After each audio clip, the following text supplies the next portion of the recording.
Hello, karibuni katika mwendelezo wetu wa Adobe Audition na leo tunakwenda kujifunza namna ya kuboost sauti. Yaani kama sauti ni ndogo, unaiongeza iwe kubwa katika kiwango unachokitaka na kama ni kubwa, unaipunguza katika kiwango unachokitaka. Karibuni, usikose kuambatana nami Elinipa Tomito. Okay. Kama tunavyoona hapa kazi yetu ipo katika uwanja wa kazi. Kwa hiyo hapa hivi nitakwenda kuiplay sauti ili muweze kusikia sauti ipo katika na nilipo juu au chini. Nikienda kuplay hapa hivi nadhani nyinyi mtaisikia. Ambayo inatusaidia kwenye mambo mbalimbali. Pia nyuki huwa anatusaidia kwenye mazingira ya tiba.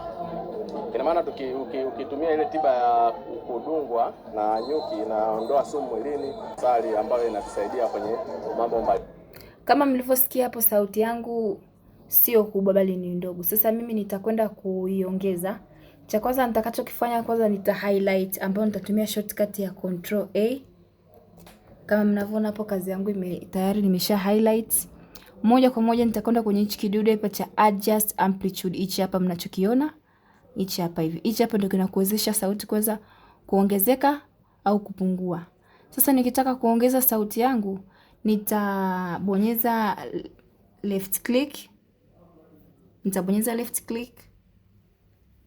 Nitabonyeza left click hapa hivi, nikienda upande wa huku kulia naongeza, nikija upande wa kushoto napunguza, au nikija katika namna nyingine nikibonyeza upande wa juu hivi sauti inaongezeka, au nikishuka upande wa chini sauti inapungua.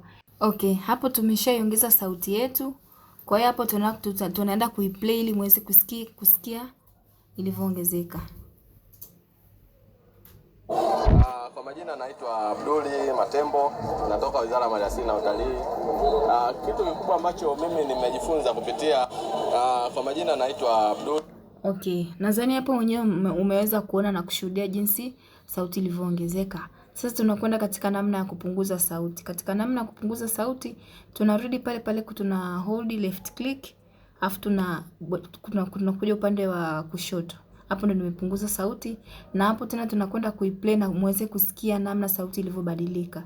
Tunakwenda kuiplay hapa. Matembo, natoka Wizara ya Maliasili na Utalii. Kitu kikubwa ambacho mimi nimejifunza kupitia hii siku ya maadhimisho ya Matembo, natoka Wizara ya Maliasili. Kwa hiyo hapo mmeweza kuona na kushuhudia namna sauti ilivyoweza kuongezeka na ilivyoweza kupungua. Asanteni.